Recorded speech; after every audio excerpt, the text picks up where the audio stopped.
아멘.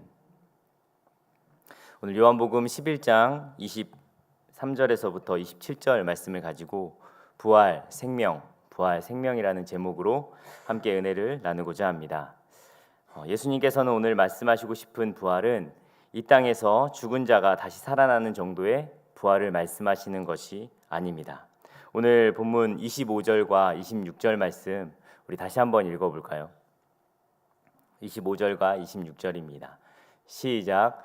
예수께서 이르시되 나는 부활이요 생명이니 나를 믿는 자는 죽어도 살겠고 무릇 살아서 나를 믿는 자는 영원히 죽지 아니하리니 이것을 내가 믿느냐. 아멘. 예수께서 우리에게 말씀하시는 부활은 영원한 삶으로의 부활입니다. 죄로 영원히 죽어진 우리 모두가 예수님을 믿는 믿음으로 영원히 살게 되는 부활을 말씀하고 계십니다. 근데 그 부활은 단순히 죽어서 누리는 그러한 부활이 아니라 지금 현재의 그 부활의 그 생생함을 느낄 수 있고 그 부활이 우리 가운데 있다라는 것을 말씀하고 있습니다. 부활은 현재와 미래에 동시에 일어나는 놀라운 능력이 있는 그러한 하나님의 선포이고 하나님의 능력인 줄 믿습니다.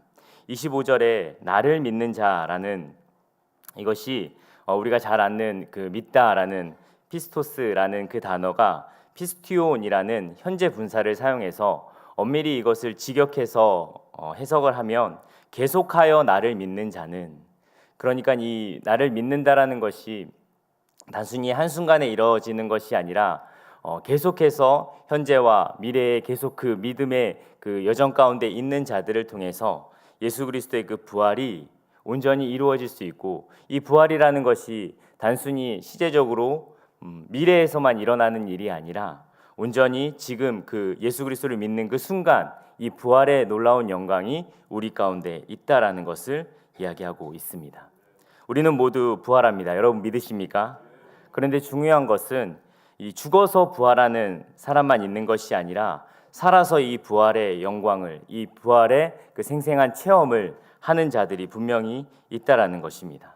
오늘 이 부활의 말씀은 미래의 부활에만 초점을 맞추고 있는 것이 아니라 지금 현재 내 삶에 일어나고 있고 생생하고 정말 하나님의 그 능력으로 살아나는 일들이 우리 삶 가운데 분명히 일어나고 있다라는 것입니다.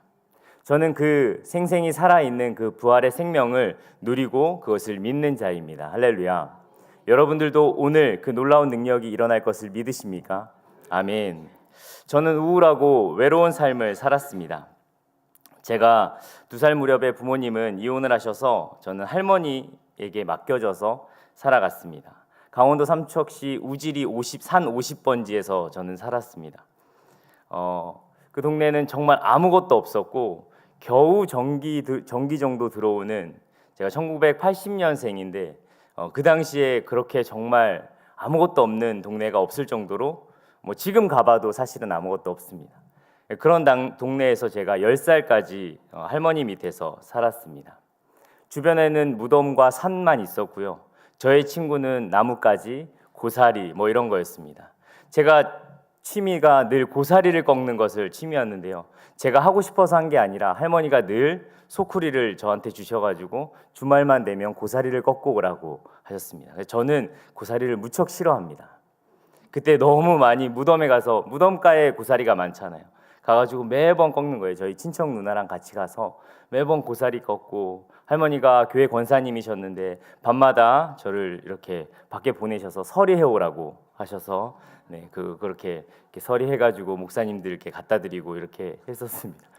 그래서 정말 아무것도 없는 그 동네에서 살았는데 그 당시에는 다 그렇게 사는 줄 알았습니다. 저는 유치원도 다녀보지 않았거든요.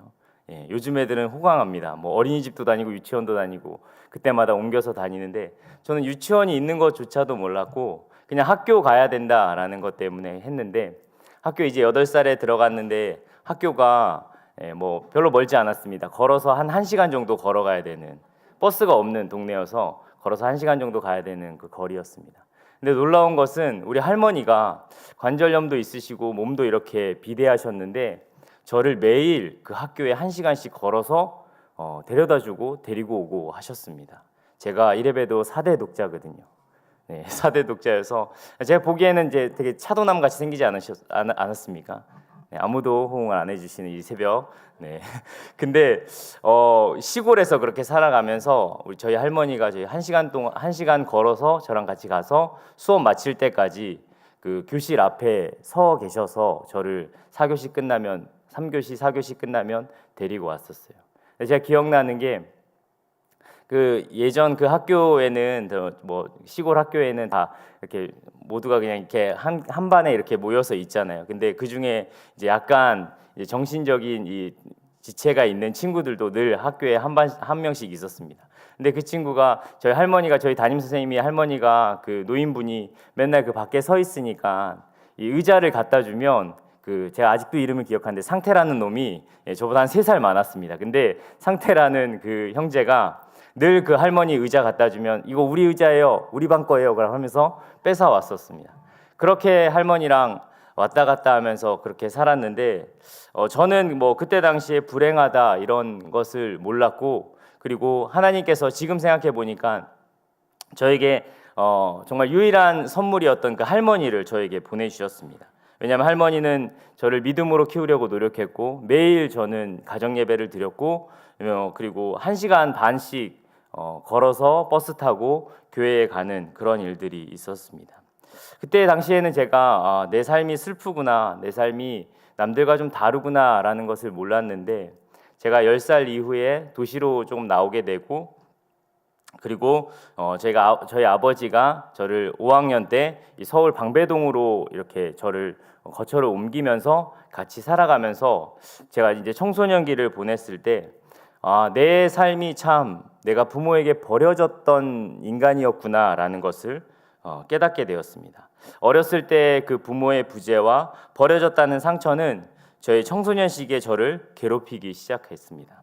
결국 나중에는 아버지가 함께 살았는데 저희 친어머니와는 저는 친어머니가 한 명이고요. 그 외에 많은 어머니들이 있었습니다.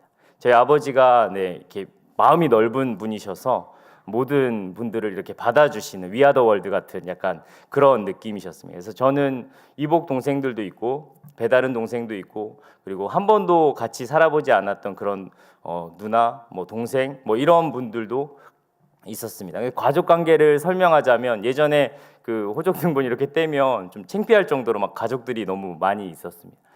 그러한 삶을 살아가다 보니까 늘 제 안에 그 청소년 시기를 거쳐가면서 제 안에 그 버려졌다라는 돌봄이 없었다라는 그런 상처와 아픔으로 살아가게 되었습니다. 그것이 제 정서적으로 두려움으로 변화되게 되었고, 그리고 그것이 어쩔 때는 인정받고자 하는 그런 욕구로 드러나고, 한때는 공부도 열심히 하면서 내가 인정받아야겠다라는 그런 생각을 가졌었지만 결국 저는 제 삶에 꿈도 없이 아무런 소망 없이 미래가 없이 그냥 그렇게 살아가는 존재로 살아가게 되었습니다.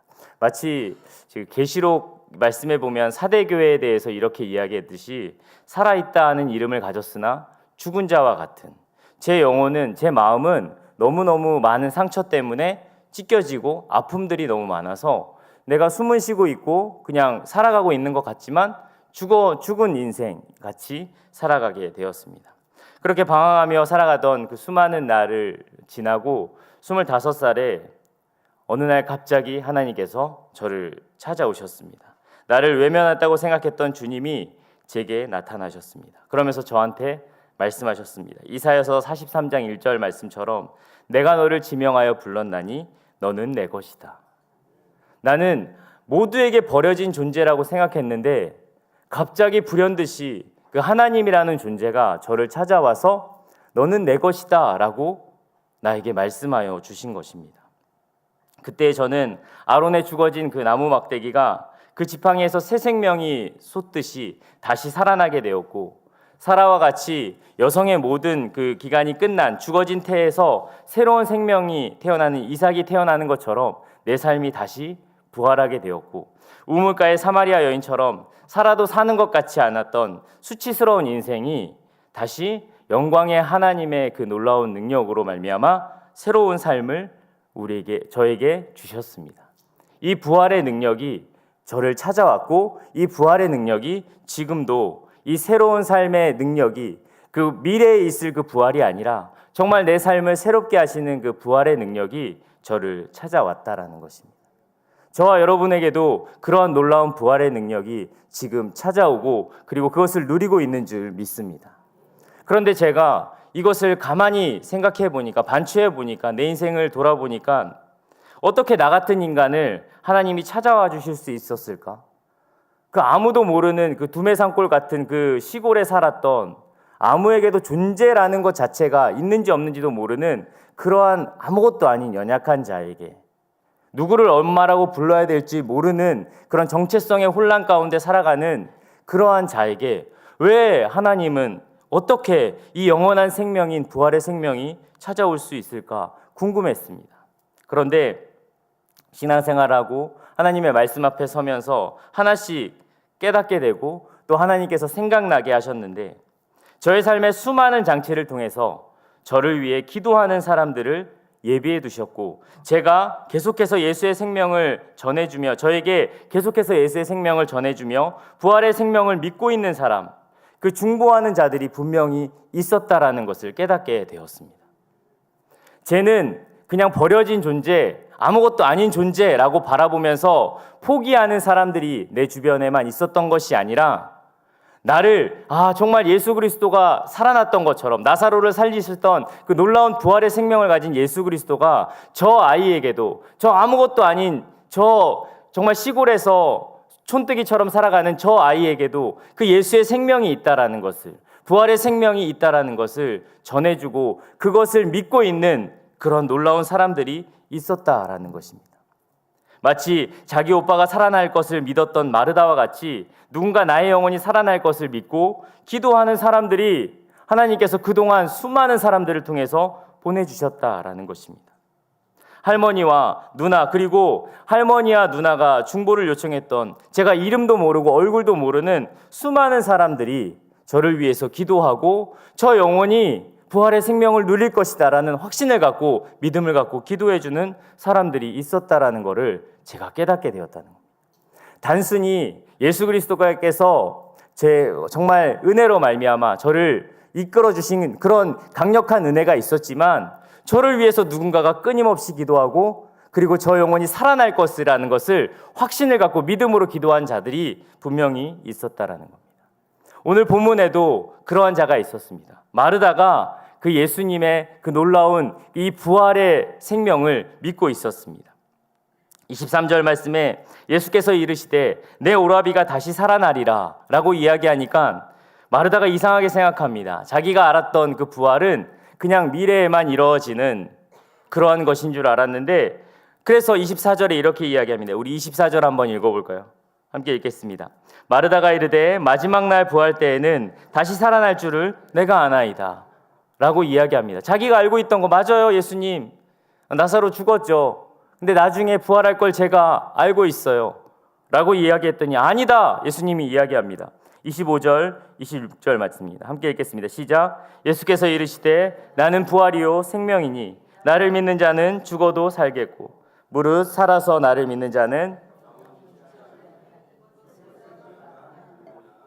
이것을 내가 믿느냐 물어보니까 마르다가 뭐라고 하죠? 27절 읽겠습니다. 시작. 이르되 주여 그러하이 주는 그리스도시요 세상에 오시는 하나님의 아들이신 줄 내가 믿나이다.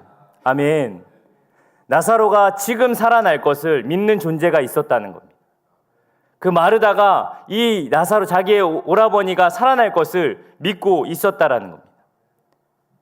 제 인생에 주님이 찾아오신 놀라운 역사는 하나님의 전적인 은혜가, 그 하나님의 전적인 그 이끄심이 분명히 있었습니다. 그러나 그것만 있었던 것이 아니라 그것을 믿고 나를 위하여서 이 아무것도 아닌 이 세상에서 존재조차도 없었던 이 김원이라는 존재를 위해서 기도하는, 포기하지 않고 기도하고 기다리고 있었던, 그리고 하나님께 나의 영혼을 의탁했던 그 수많은 영혼들이 있었다라는 것입니다. 마르다에게 물어봤던 것처럼 내가 이것을 믿느냐? 마르다가 네, 믿습니다. 너가 김원이 살아날 것을 믿느냐? 나를 위해서 기도해 줬던 사람들이 얼마나 많이 의구심이 있겠습니까? 저 영혼이 믿을 수 있을까? 저 영혼이 부활 생명을 누릴 수 있었을까? 근데 그때마다 그 영혼들이 그 세상의 소리, 사단의 소리에 귀를 기울이지 않고 주님, 내가 믿습니다. 저 영혼이, 한 영혼이 주님 앞으로 돌아올 것을 믿습니다. 그 놀라운 기도가 있었기 때문에 제가 지금 이 자리에 있는 것입니다. 그러니 우리가 지금 기도하고 있는 영혼들, 우리가 포기할 수 있겠습니까? 그 영혼이 일어날 것을 기대하며 기도하는 저와 여러분 되기를 소망합니다. 다윗이 시편에서 고백했던 것처럼 내 영혼을 소생시키시며 자기 이름을 위하여 의의 길로 인도하시는 분, 그 하나님이 소생시키시고 다시 부활시키시고 다시 회복시키실 것을 믿고 여러분들에게 맡겨진 그 영혼들을 위해서 기도하는 저와 여러분 되기를 소망합니다. 사랑하는 시티미션 성도 여러분, 소망 없고 삶의 의미가 없었던 김원, 원망과 불평으로 상처로 가득했던 이 김원이라는 존재가 변화되고 예수님을 믿고 영원한 생명으로, 영원한 소망으로 살아갈 수 있을 거라는 것을 믿고 기도하는 자가 있었기 때문에, 그것을 믿는 자들이 있었기 때문에 제가 지금 이 자리에 있는 것입니다. 에스겔서 16장 6절 말씀을 우리 한번 보도록 하겠습니다. 함께 읽겠습니다. 시작. 내가 내 곁으로 지나갈 때 내가 피투성이가 되어 내게 이르기를 너는 피투성이라도 살아있으라. 다시 이르기를 너는 피투성이라도 살아있으라 하고, 범죄하고 가증한 예루살렘에게 하나님께서 말씀하신 겁니다. 뭡니까? 내가 너네 쓸어버리겠어, 없어버리겠어 라는 게 아니라, 야, 피투성이가 되더라도, 갈기갈기 찢겨지더라도 내가 너희를 다시 회복시키고 다시 일으킬 거라는 것을 믿음을 갖고 피투성이가 되더라도 어떻게 하라고요? 살아만 있으라라는 겁니다. 여러분, 끝까지 사랑하시고 기다리는 그 예수님이 계시고 하나님이 계신데 우리가 품고 기도하는 그 영혼들을 포기해 버리십니까? 그 영혼들을 반드시 하나님께서 이끄시고 그 영혼들을 반드시 살려주실 것을 믿고 기도하는 우리 시티미션 교회 성도님들, 그리고 함께 예배하는 모든 예배자들 되시기를 소망합니다. 그 소망과 그 믿음의 기도가 한 영혼을 살려낼 수 있습니다. 우리는 얼마 전에 그 진종기 집사님이 아프기 시작한 날부터 다들 기도했었을 겁니다. 나사로를 살리신 예수님께서 집사님을 살려달라고 기도하고 고백했을 것입니다. 그리고 집사님께서 살아나는 순간들을 보며 우리는 이 부활이라는 것이, 회복이라는 것이 그냥 먼 미래에만 있는 것이 아니라 지금 우리 가운데 일어나고 있다는 것을 경험하고 체험했습니다. 하나님께서 우리 교회를 사랑하셔서 놀라운 하나님의 능력을 경험하는 시간을 우리에게 허락해 주셨습니다. 저는 처음 이 연락을 받고 너무 마음이 아프고 너무 가슴이 아팠습니다. 왜냐하면 모르겠어요. 진종 집사님, 오해민 집사님이 얼굴이 떠오르기보다는 저는 소율이랑 태율이의 얼굴이 떠올랐거든요. 마치 제가 버려진 것처럼, 마치 그 아버지가 떠나간 그 자리에 그 영혼들이 받을 수 있는 그런 상처들과, 그리고 소율이랑 태율이가 저희 딸인 이루랑 이나랑 거의 비슷한 나이 또래거든요. 그래서 너무 가슴이 아프고 너무 뭐라고 기도해야 될지 몰라서 그때부터 정말 계속 기도했던 게, 주님, 진종 집사님 살려주세요. 주님, 진종 집사님 일으켜주세요. 다른 기도가 안 나오더라고요. 주님 살려주세요. 주님 살아계시잖아요. 일으켜주세요. 근데 그 놀라운 기도를 하나님께서 들으시고 그를 일으켜 세워주셨습니다. 이제 우리의 기도를 더욱더 확장하길 원합니다. 우리에게 맡겨진 영혼들을 위해 기도해야 됩니다. 육체적으로 정상으로 보이나, 육체적으로 정상 같아 보이나 영혼들이 아파하는, 그 정신적으로 아파하는 영혼들이 얼마나 많이 있습니까? 그럼 그 영혼들을 위하여서 우리가 동일하게 기도했으면 좋겠습니다. 주님 살려주세요. 주님 일으켜주세요. 주님을 알게 해주세요 라고 그 기도하는, 피투성이가 되더라도 살아만 있으라, 그 아버지의 그 마음, 그들이 알고 정말 그 영혼들을 살려주세요. 그 믿음으로 기도하는 자들의 기도를 통해서 그 영혼들이 분명히 살아날 것을 선포합니다. 이제 영적인 도약이 우리의 모든 공동체에 일어날 것을 선포합니다. 간절히 부르짖어 기도하는 그 기도가 진종형제에서부터 시작되어서 우리의 가정과 공동체, 나라와 민족과 열방까지 이어질 것을 선포합니다. 제발 살려달라고 했던 그 기도가 여러분들의 영혼을 위하여서 기도해야 됩니다. 제가 그렇게 기도하면서 어느 순간 깨닫더라고요. 아, 내 영혼도 죽어가고 있는데 내가 왜 저렇게 간절히 기도하지 못할까? 그때부터 저를 위해서 기도할 때도 주님 저를 살려주세요. 주님 저를 불쌍히 여겨주세요. 저를 그냥 이렇게 살다가 끝나는 인생으로 아니라 정말 주님 앞에 진짜 쓰임받는 인생으로 저를 주님 살려주세요 라고 기도하게 되었습니다. 여러분, 여러분들을 위하여서 기도하고 여러분들이 품고 있는 그 영혼들을 위하여서 그렇게 기도하는 저와 여러분 되기를 소망합니다. 부활의 생명은 실제이고 지금 현재 우리의 삶을, 그리고 우리가 중보하는 영혼들의 삶을 변화시킬 수 있습니다. 그 믿음으로 기도하는 우리 놀라운 시티미션교회 성도들이 되어지기를 예수님의 이름으로 축복하고 축원합니다. 우리 시간에 함께 좀 기도하기 원합니다. 주님,